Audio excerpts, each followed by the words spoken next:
Hello, everyone. Yesterday, I went to pick up Floyd's ashes at the clinic.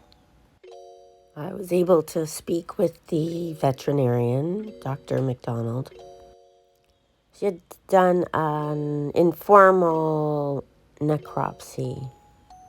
I had told her she could do one, but I really didn't want to know the answers.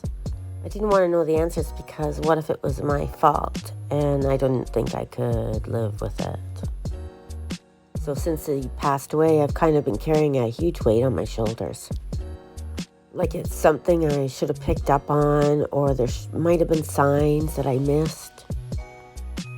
Could I have prevented it in some way if I'd just been just a little bit more in tune to Floyd?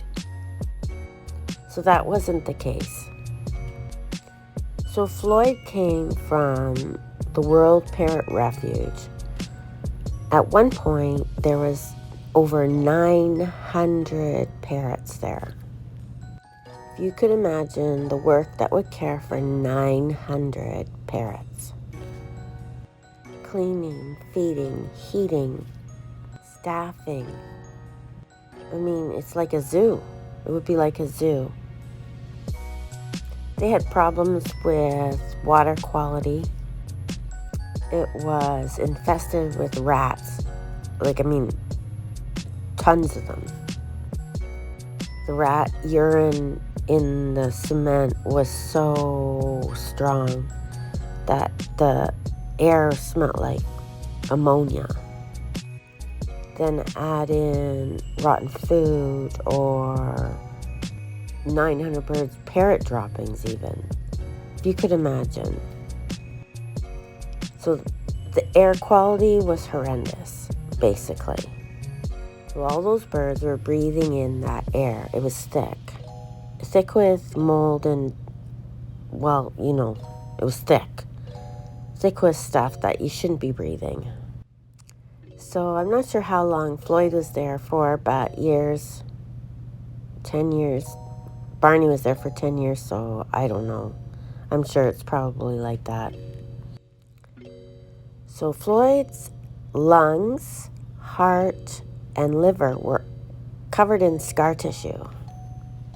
The scar tissue was so thick that there was no more room for his heart to move. There wasn't any room for his lungs to move, and his liver was scarred. So all his organs were all kind of touching. And it was getting worse, like they couldn't restrict, like they couldn't move at all. So poor little Floyd's heart couldn't pump because there was no more room for it to move. His lungs couldn't contract because there was no more room. His arteries were clear. There was nothing wrong with his arteries at all. It was all scar tissue around the organs.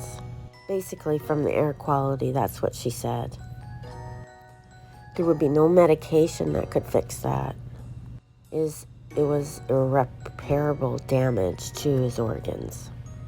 So essentially, from the minute he came to my place, his days were numbered, and I just didn't know it.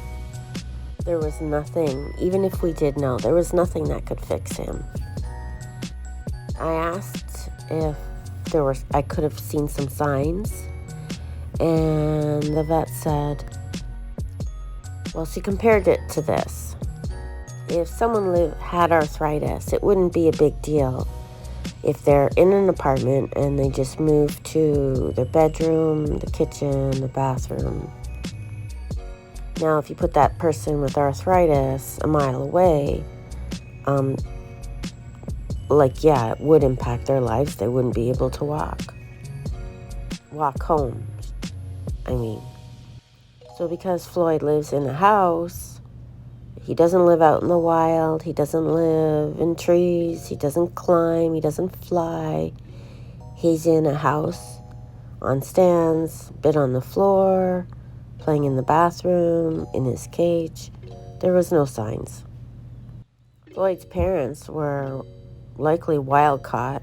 They lived in the forest and climbed trees and crawled on floors and flew miles a day and then comes their child, born and bred in captivity, and he's not allowed those things. Well, not allowed, but he's got to live with people. So people don't realize how important air quality is. I mean, you're not going to find that same air quality environment in a house, but at the same time, people should have air cleaners. So what can our TED Talk be about this? Well, I think it's probably going to be about parrot sanctuaries because they're overcrowded and underfunded and not run by professionals. Not all, but I'm sure there's a lot of small town ones that people don't really know about, where it's just tons of birds, and it's easy for owners who can't care for their birds anymore to take them to a sanctuary thinking they're doing a good thing. They're doing the right thing, but they can only sustain themselves for so long. It's hard to find staff to clean those places or feed the birds. And I can guarantee you there's other places that were just like the refuge all over the U.S. I've heard of them. There's some in Florida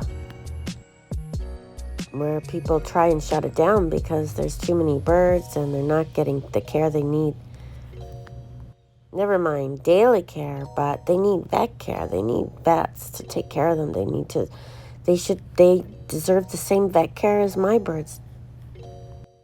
Just because they don't have families doesn't mean they don't deserve vet care or they don't need vet care.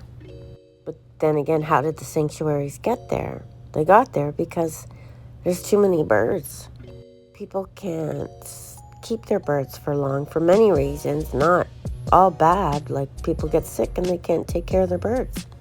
And no one will take their birds. So basically it's breeding. All those people breeding large parrots or medium parrots, birds that live long, like 40, 50, 60, 70, 80 years. That is a long time. That is many homes for those birds. Anyway, so that's pretty much it. There's nothing that can be done unless local organizations or municipalities, cities, states change their laws. One day it'll happen. One day. I know they've changed laws in some countries where you can't import birds from other countries. For now, we're just gonna be grateful that Floyd was with us for this time. He had lots of fun days in my house. And he taught many people about what it's like to own a Moroccan cockatoo. And hopefully he taught many people that Moroccan cockatoos are not for them. So people don't run out and buy babies and cuddle them and create Moroccan monsters like Floyd was. But look at him here, he's so cute. We sure miss him. He was a good boy. He tried hard, didn't you, Floyd? See you later, Floyd.